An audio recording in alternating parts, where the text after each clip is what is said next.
Olá, meu nome é Gilmar Barbosa, consultor e palestrante em desenvolvimento local e territorial. E hoje o nosso bate-papo é exatamente sobre esse tema: como gerar riqueza e valor para um território, como produzir melhores condições de vida para os munícipes, melhores condições para que os negócios se desenvolvam. Para isso a gente precisa definir um pouquinho território. Território pode ser, por exemplo, um pedaço de um município. Em Belo Horizonte, o corredor correspondente à Avenida Silviano Brandão reúne uma série de estabelecimentos que comercializam móveis. Então é, portanto, um espaço territorial e econômico para a comercialização de móveis. Nas vizinhanças de Belo Horizonte, Mariana e Ouro Preto correspondem a um polo turístico, portanto, são dois municípios que correspondem a um território. Hoje, em nossa abordagem, nós vamos considerar o município como território. Mais de 5.600 municípios no Brasil. A gente vai tentar equacionar quais seriam as estratégias para estabelecer melhores condições de vida para as pessoas, melhor ambiente de negócios para os empreendedores, de tal sorte que esse recorte geográfico chamado território tenha êxito em relação à sua composição econômica. Primeiro aspecto a ser abordado em relação ao território é a disponibilidade de um recurso extremamente importante, que corresponde ao oxigênio de qualquer localidade, é a circulação de renda. Sem renda, sem a produção de renda, é natural que as pessoas, os negócios e os municípios definhem e, por decorrência disso, tenham uma atividade econômica menos expressiva.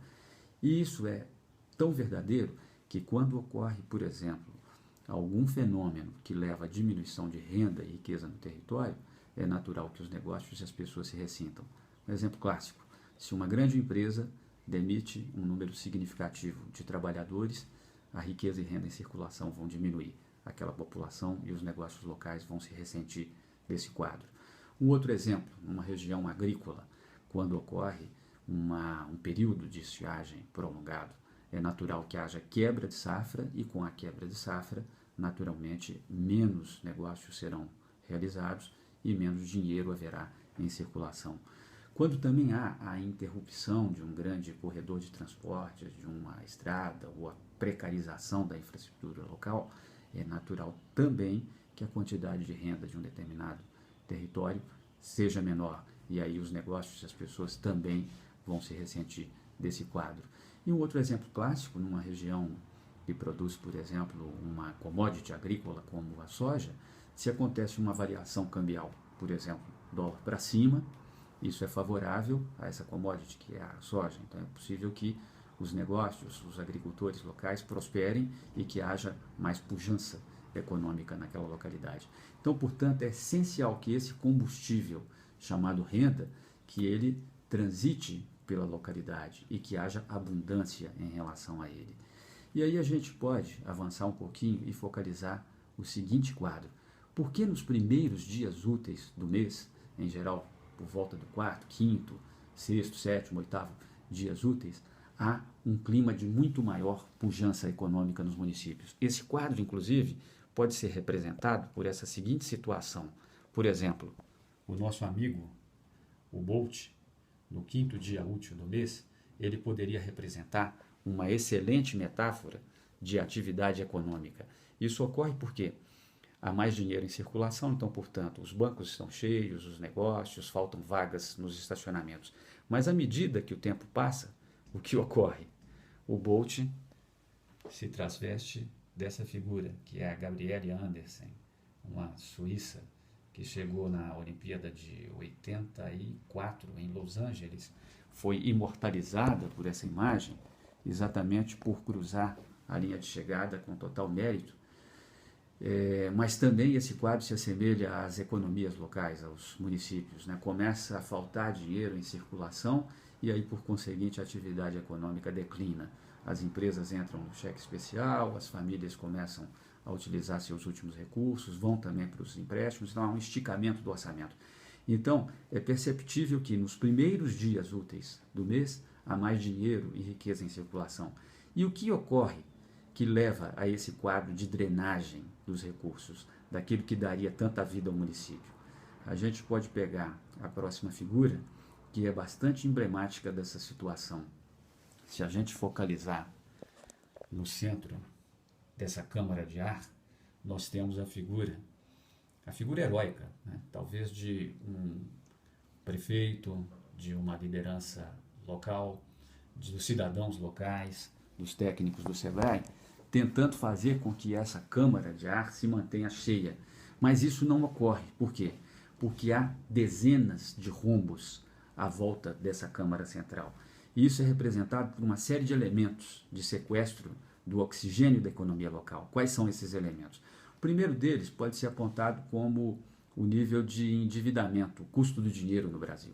Se as famílias, se os negócios, os empreendedores estão endividados e os próprios governos, isso significa dizer que parte do orçamento familiar, parte da renda familiar, do orçamento das instituições, do faturamento das empresas, é comprometido com o pagamento de juros, encargos e tarifas. Por decorrência disso, também diminui a quantidade de riqueza e renda em circulação em determinado território. Esse é um dos fatores. Um outro fator super significativo são as compras virtuais. Quando o cidadão deixa de comprar no comércio tradicional e vai exatamente para a frente do computador, acessa uma loja virtual e efetua uma compra, ele deixa de valorizar o negócio tradicional, que gera emprego, que gera riqueza local, e valoriza, portanto, um negócio sediado em uma outra localidade, às vezes até em um outro país. Esse é um fenômeno crescente, é difícil de lidar com esse quadro, mas é claro que se o comércio local não tem boas condições de atendimento, bons preços, de competitividade, as pessoas vão recorrer a outros meios de consumo. E é bom que se diga que o ticket médio, o valor médio das compras efetuadas na internet, segundo o EBIT, é da ordem de R$ 240. Então, portanto, a cada clique dado na internet com a intenção de compra, significa dizer que R$ 240 a menos circularam na nossa economia local. Então, as compras virtuais, elas concorrem fortemente para que haja menos recursos e riqueza em circulação nesse espaço territorial chamado município. Um outro fenômeno que também afeta drasticamente a quantidade, o volume de recursos financeiros em circulação nos municípios é a arrecadação de impostos. E principalmente porque o bolo tributário no Brasil é muito mal distribuído. Na prática, o que ocorre? Nós temos dos 100% dos impostos arrecadados, cerca de 62%, 63% ficam com o governo federal. Outros 21%, 22%, 23% ficam com os governos estaduais. E apenas 16%, 17%, 18%, 19%, no máximo em geral, ficam nos municípios. Isso é um verdadeiro contrassenso, porque os cidadãos nascem, vivem, empreendem, se casam, constituem família, têm suas necessidades de lazer, de saúde, de entretenimento no município. Mas, em relação ao bolo tributário, a maior fatia fica com o governo federal. Então, aí a gente começa a entender por que aquele vigor expresso pelo Bolt nos 5, 6 primeiros dias úteis do mês se transveste depois de Gabriele Anderson tão rapidamente. Porque uma série de rombos dessa câmara de ar e de detentores dessa riqueza e renda em circulação passam a reclamar sua fatia do bolo. Um outro fenômeno muito interessante corresponde à degeneração das condições socioambientais nos municípios. Um exemplo clássico é o da mobilidade urbana, que tem cada vez mais carros nas ruas, né? A título apenas de rápido exemplo, em Belo Horizonte, em 2012, nasceram 30 mil bebês e foram emplacados 150 mil veículos. E à medida que há mais veículos, há mais disputa pelas vagas nos estacionamentos ou até um escasseamento dessas vagas. Ora, se não há lugar para parar o veículo e se também as ruas estão entupidas, se o transporte público funciona mal, eu perco mobilidade para ir, por exemplo, ao centro comercial ou aos centros de compras. E isso afeta diretamente os negócios. Se eu perco o meu direito de ir e vir, é provável que eu vá para um shopping center efetuar minhas compras ou que eu me refugie na internet. Então, por mais uma vez, a economia local vai se ver duramente afetada com esse quadro. Um outro fenômeno também crítico em relação à degradação das condições socioambientais são os aspectos de segurança. Se eu não tenho segurança no meu município, o que ocorre? Eu sou obrigado a colocar na minha casa cercas elétricas, muros cada vez mais altos, né, verdadeiras fortalezas urbanas com sistema de vigilância eletrônica e, entre outras coisas, no meu veículo eu preciso do seguro, preciso do ar-condicionado, porque eu não posso andar com a janela abaixada, preciso das travas elétricas e etc. E aí mais uma fatia da renda que poderia oxigenar o município, aquela localidade, vai exatamente para o meu investimento em segurança. Então, se eu tenho um município saudável, sob o ponto de vista da segurança, é natural que haja mais dinheiro e renda em circulação para alimentar essa teia econômica, essa pujança econômica local.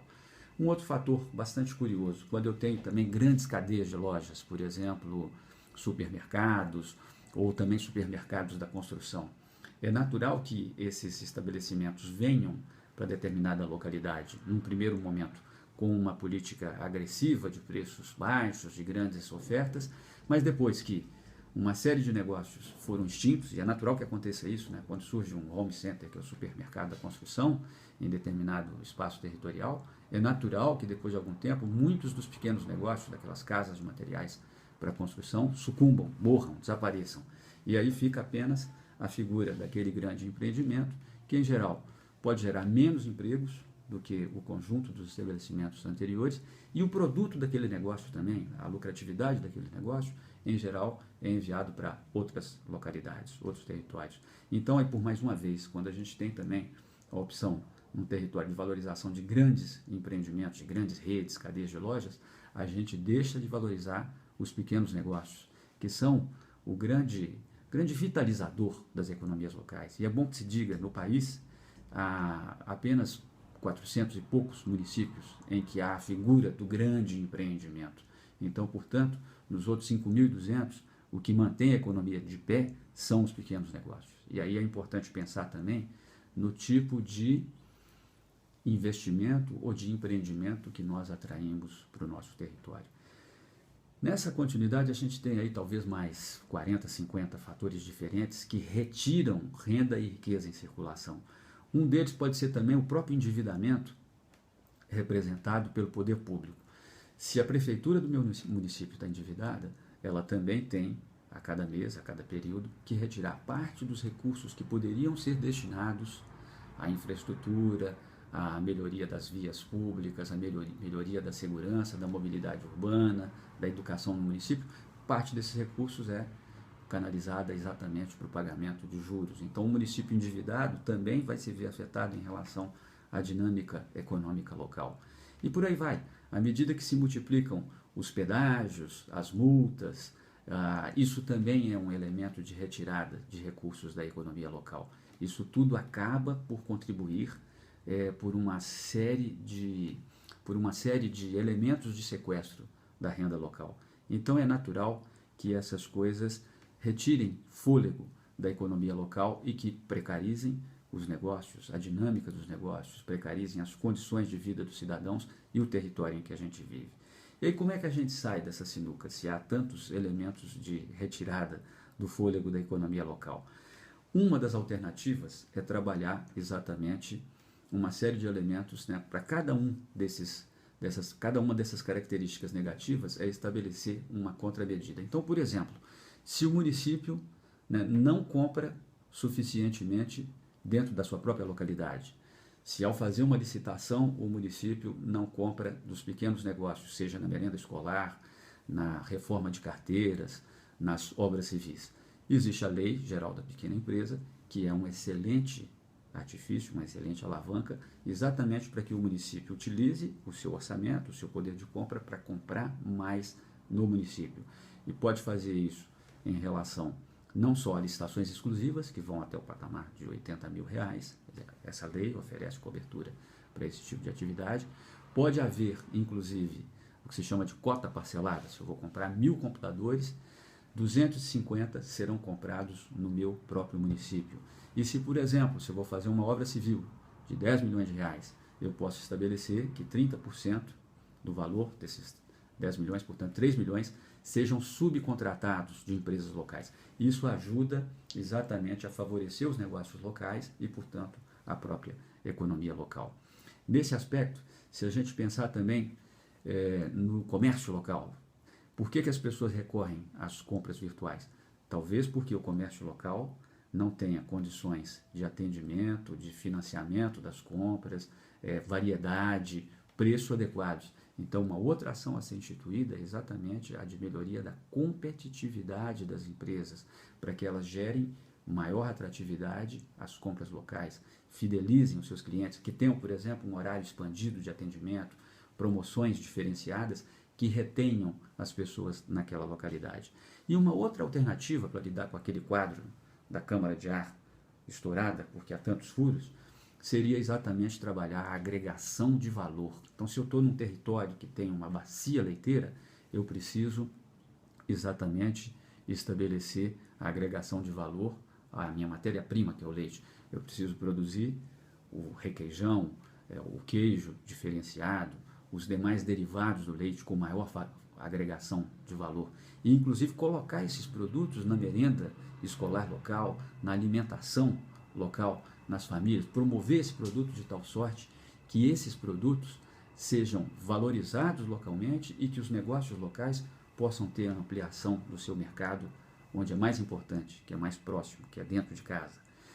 Se a gente também trabalhar a cultura da agregação de valor, a exemplo do que aconteceu com o queijo canastra, que hoje é considerado um dos queijos campeoníssimos, não só no Brasil, mas também internacionalmente. Essa é uma excelente alavanca para transformar um produto que aparentemente tinha baixo valor agregado em uma grande sensação e ganhar, inclusive, outros territórios, ganhar uma forte valorização econômica por decorrência da agregação de valor.